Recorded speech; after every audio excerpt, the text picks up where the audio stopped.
Yeah, we definitely look into it. Tanzania police say influencer Ashlee Jenae passed away while on a trip with her fiancé. Family strongly disputes the claim, saying it doesn't affect her character, insisting she was happy, looking forward to her future. So apparently there was this influencer. Her passing's been very controversial. She was dating this guy. It said reports from TMZ say the couple had a heated argument at the resort, which escalated enough for staff to intervene. The two reportedly separated into different rooms before her death. She was later found unresponsive in her villa and pronounced dead at a hospital. Hospitals say no foul play is currently suspected and no charges have been filed. The investigation is still ongoing as her family continues to push for further investigation and clarity. So her family here went on TMZ and they spoke out. They're saying like basically that's not something she'll do to herself. But I'm gonna play this for y'all to see. Let me put myself on top. If this portion of the video gets cut out, you know why, but I'm gonna play this for y'all. We're not too sure what happened. That's what we're trying to find out. I got 2 emails today from the embassy in Zanzibar. They said the investigation is still ongoing. That they have not determined the cause of death yet at all. An investigation is still ongoing and still pending right now. So there has nothing official has been released. That's what we're trying to find out. We just want answers. What was it that the hotel initially told you guys? That Joe McCann, who she was traveling with, that he had found her and that they had taken her to the hospital. We just think it's very odd that our daughter is traveling with Joe and we don't hear anything from Joe. To me, that's very odd. And initial call that she got from Joe was 11 hours after something had transpired in the room. 11 hours later. 11 hours. Something had transpired, and Joe just relayed to Yolanda that Ashlee was okay and she was stable and she was okay and don't worry about it. But that she was at the hospital. Yes. So have you spoken to him since, and what has he been saying? There has been no communication. Was there any footage? Did you look at the footage? Did you see the footage? These are things that's very important to us. These are things that can clear everything up. It gives us the timeline. It lets us know what happened. We have not seen or heard or even anything about any kind of footage, surveillance. No. These are things that we need to know. Did you guys ever think that Ashlee had any mental health issues? I would think that's farther from the truth. If you go to her page, like you can see, she was a beacon of light. She liked being in the limelight. It's like being in the camera. She was an influencer. She loved her family. She loved her family. The crazy thing is, like, another thing that came out, it was like influencer Ashlee Jenae's dad launches a GoFundMe to help with mounting costs. A lot of people had an issue with this because on the GoFundMe photo, I think someone said something like, why are you launching a GoFundMe if, like, in the photo she has a Lamborghini? I see more backlash than, like, condolences. It's kind of crazy, right? So I seen this. He said Lamborghini seats as the picture used is very convincing. Her man bought that. Those are probably his cars. He was multi-millionaire. Why are y'all slow on here? She and her family have abandoned by that man. He has not contacted them since notifying them of her death. He said, so use a different picture. What are you, stupid? It's why I say, bro, the internet's an unforgiving place, bro. It said waiting on her preference to fund the funeral expenses. Someone said, how you gonna preach soft life and not have 5K in the bank to cover your own funeral? But in Tanzania flexing, now we gotta pay. It's a lot. You can go down, that's a whole different like rabbit hole. But this person put out a video of the timeline, and I'm gonna get to some of the other reactions I saw. It's a wild situation altogether. The story is raising serious concerns after influencer Ashlee Jenae died during a trip to Tanzania with her fiancé Joe McCann, and now police are actively investigating what really happened. Here's a timeline of her final days. Starting on April 3rd, Joe proposed to Ashlee during their trip, and she took to Instagram to post a video of the moment he popped the question. Cameras captured him getting down on one knee at a luxury safari while a lion walked in front of them. The following 4th, she posted pics of herself and her fiancé feeding zebras and standing near a giraffe, and even reshared the shot of him proposing. And on April 5th, which was Ashlee's birthday, she celebrated on social media with a series of snaps from the trip. You can see a bed of rose petals at her feet that spelled out "Happy Birthday, Ashlee," as she poses with a feeding giraffe. She also shared a clip of her and Joe kissing as the giraffe ate from the bowl next to them. Then on April 8th, things took a major turn. Ashlee's mom, Yolanda, told Philadelphia's WPVI TV her daughter called to say she and Joe got into an argument and moved to separate rooms.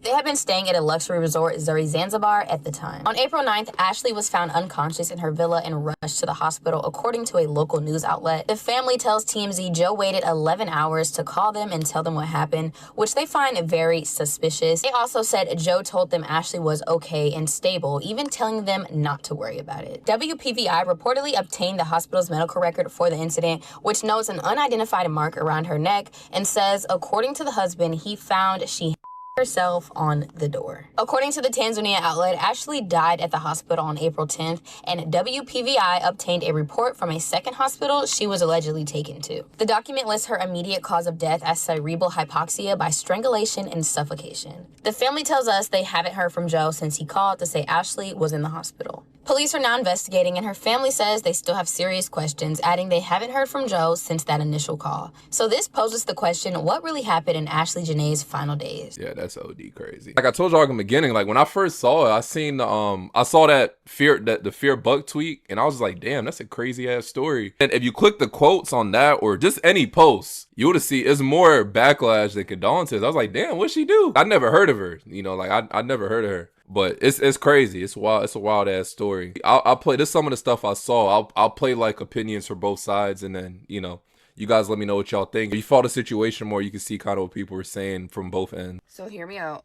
What if it wasn't her fiance that killed her? Now, I'm not saying that he didn't, but I just want you guys to see a different perspective real quick. It's interesting to me how the hotel separated them and gave them 2 rooms, because most hotels are either going to call the police or kick you both out. It kind of reminds me of the girl that went to Tanzania, I think that's what it's called, Africa, and she stayed in a hotel and they kidnapped her from the hotel, and she woke up in the back of the car and was like, what the heck, jumped out the car. The guy's trying to cover up her face, scratching her, beating her, and she's fighting for her life, and she runs back to that hotel and she's like, last thing I remember, I was down in this lobby, and remember the hotel wanted to show the video of of her last memory of her being in the hotel. Oh, we don't know where it's at, whatever. Then they called their police, and then come to find out that their police weren't even real police, because the U.S. Embassy came in and said that those aren't real police. That was crazy. But then it has me thinking about Kanika Jenkins. Remember her? In Chicago, Illinois, down the road from me. We all swore it was the girl with the glasses, recording her and all that stuff. But then it got really sketchy because the hotel would not release the footage. They did, but it took them a minute to release the footage, remember? And then she down in the basement. Most times you can't go down in the basement in hotels. And then you find her body up in the freezer. So who's to say that that's why the hotel was so involved, like trying to separate the rooms, trying to get them away from each other. When I heard the separate rooms, like something went off in my brain, because when that girl got to the hotel, her and her friend were down there screaming at them, and they were trying to tell her friend to go with the cops, and then like to separate them. It's just weird. It's just weird. Sometimes these hotels are the ones that are doing stuff to people, because in my mind, I'm like, what if she got in that separate room? What if they were trying to traffic her and she fought just like that girl did in Africa, the story I just told you about?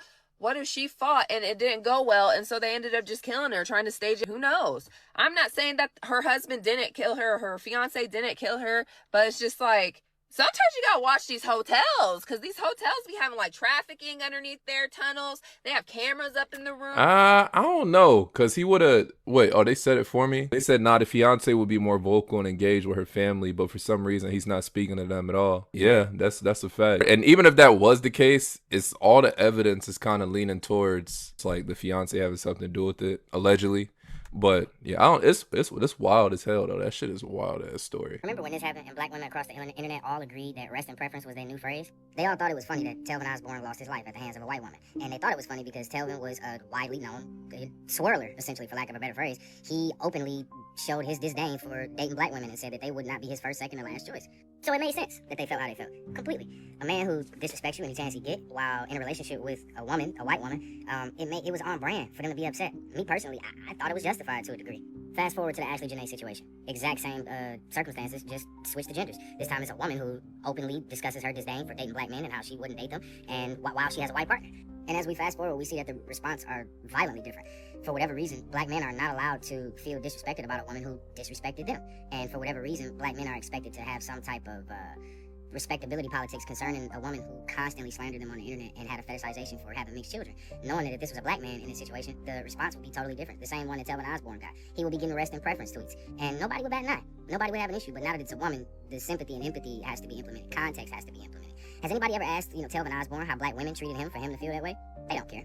And it's okay, because it is what it is. But I just like to point out the hypocrisy in a lot of these situations. So in closing, no. Of course, Ashlee Jenae did not deserve to lose her life. But if you cannot see the hypocrisy in this situation, then you're probably not ready to actually be a community, because the men in your community have feelings too.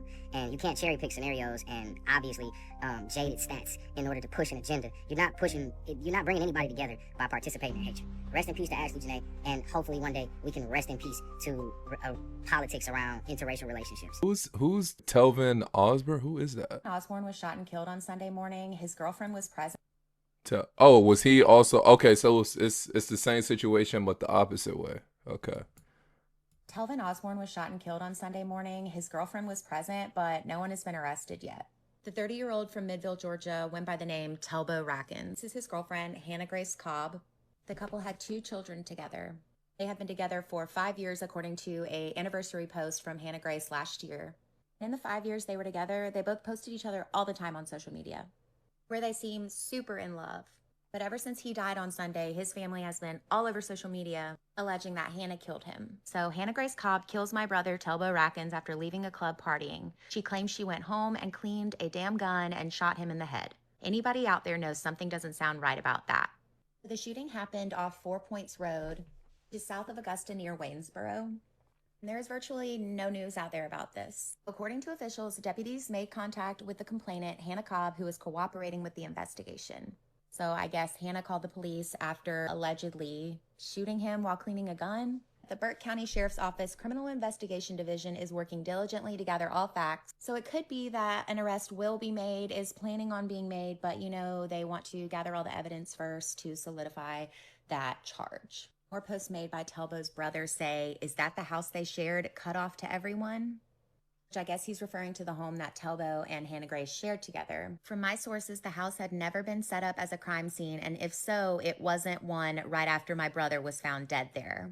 So it seems that he's alleging the place that his brother died was not immediately labeled a crime scene, cut off by everyone to preserve evidence. Why didn't law enforcement feel the need to do so? Why didn't they contact the media immediately?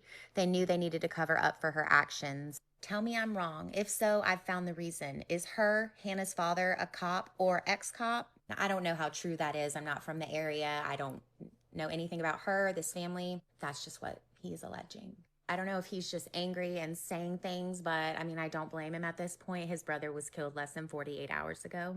And the one person who was present has not been arrested. This kind of sad, ominous post was made by Telbo back in November, He said, you want to see your future? Look at who you hanging around. Did she end up getting arrested? Oh, they didn't arrest her. No charges for woman in Burke County killing her boyfriend. Wow. Okay, I never knew about this. That's crazy. Cobb told operators she was either clearing or cleaning her gun when it went off and it hit Osbourne. Alfonso Williams said there was no evidence or information about a person cleaning a gun, but before the incident happened, Williams said alcohol was involved and authorities weren't listing the shooting as accidental. Wow. Okay. Well, yeah, so if you see that on your TL, that's what's going on there. Let me know your thoughts on that in the comment section. And, as always, it's your boy.